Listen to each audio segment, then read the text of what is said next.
Attorney Ricky Tumutorgo, nagtataguyod ng katotohanan, nakikipaglaban para sa bayan.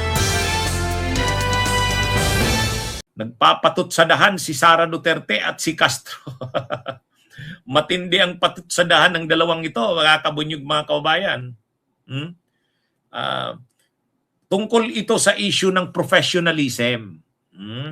Nagpapatutsadahan ang dalawa, si Sara at si Yusek Castro, tungkol sa issue ng professionalism. Ano ba ang ibig sabihin ng professionalismo?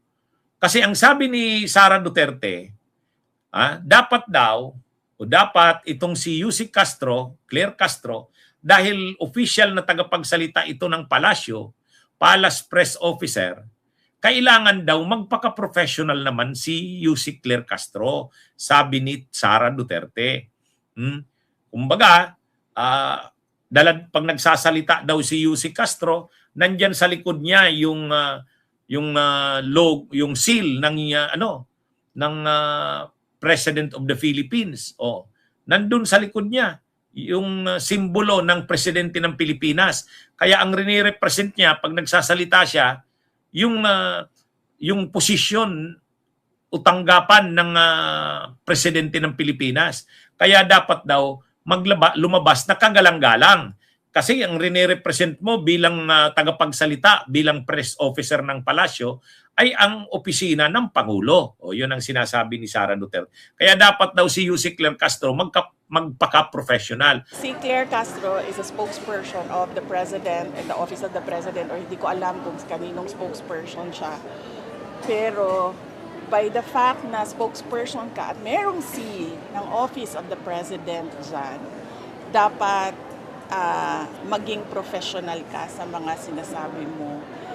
She doesn't have the liberty na tulad sa atin, no, na pwedeng magsalita ng kahit anong iniisip natin at kahit anong opinion natin. Kasi nagsasalita tayo para sa sarili natin. Pero kapag may scene sa likod mo, sa harap mo, kung ano yung professionalism na hinihingi galing doon sa opisina na yun dapat ang ipakita at ibigay mo sa taong bayan. Ang nangyayari daw kay Yusek Claire Castro, hindi daw professional. Bilang Palace Press Officer, hindi daw kagalang-galang. Ano ang wristback ni Yusek Claire Castro? Ang wristback ni Yusek Claire Castro, wow, sino ka ba para magsabi ng professionalism? Sino ka ba para magsabi ng professionalismo? Si Sara Duterte, na magliliktura kay Yusek Claire Castro ng professionalismo. Natawa tuloy si Yusek Claire Castro natawa si Yusek Claire Castro. Anong kumbaga, anong karapatan ni Sara Duterte na magsabi kay Yusek Claire Castro na dapat ito'y magpaka-professional? Sino si Sara Duterte? Ang mga ginagawa niya ba ay sa sa professional din? Kasi lawyer siya, tapos Vice President pa ng Pilipinas. Di dapat talagang professional ang kanyang mga gawi-gawi, ang kanyang mga gawa, kilos, pananalita. Sabi ni Yusek Claire Castro, anong ginawa niya? Nagbanta sa Pangulo, pinagbanta ng buhay ng Pangulo na ipapapatay ito. Kung may mangyari sa kanya, ipapapatay niya ang Pangulo, ang First Lady at ang dating Speaker. So sabi ni Yusek Claire Castro, yung mga pagmumura ni Sara Duterte, yung mga mga gawi niya, mga kilos niya, mga pananalita niya na bastos. Yun ba ay professional? Kaya sabi ni Yusek Claire Castro, sino si Sara Duterte para magturo ng professionalism sa kanya?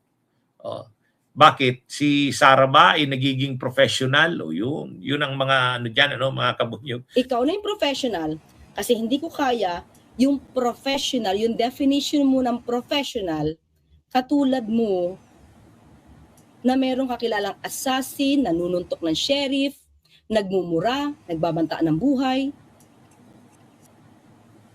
Diba? Iba yung definition ni VP Sara ng pagiging professional. Si Yusek Claire Castro kasi, bilang Palace Press Officer, talagang siya, pinagtatanggol niya talaga ang Pangulo. Kaya kung makikita na medyo parang hindi professional, hindi ano lang siya, passionate lang siya sa kanyang trabaho. Para sa kanya, kailangan niya talagang ipagtanggol ang Pangulo. Tsaka, ang pagkakaiba naman talaga kasi ni Yussi Claire Castro sa mga nakaraang tagapagsalita ng palasyo, yung mga dati kasing tagapagsalita, ayaw makipagbardagulan, ayaw makipagsagutan. Kumbaga masyado silang pino. Oh. Pero si Yussi Claire Castro kasi pag may issue talagang sinasagot. Pag may tanong sa kanya, hindi niya iniiwasan, sinasagot niya. Oh. Tit for tat ang propaganda, ang style ni Yussi Claire Castro, nakikipag tit for tat. Kaya hindi gusto 'yon ng mga DDS. Kasi siyempre, tinatamaan sila. Kumbaga si Yussi Claire Castro, pag may kumakalat na fake news, disinformation, agad may sagot siya dyan. Ini-expose niya yan. Yan ang pagkakaiba ni Yussi Claire Castro. Ayaw niya ng mga DDS. Mas gusto nila yung mas gusto nila yung mga dating tagapagsalita ng Malacanang. Na yung mga dating tagapagsalita kasi hindi nakikipagsagutan. Kumbaga, umiiwas. Si Yussi Claire Castro hindi umiiwas. Pag may dapat siyang sagutin, sinasagot niya.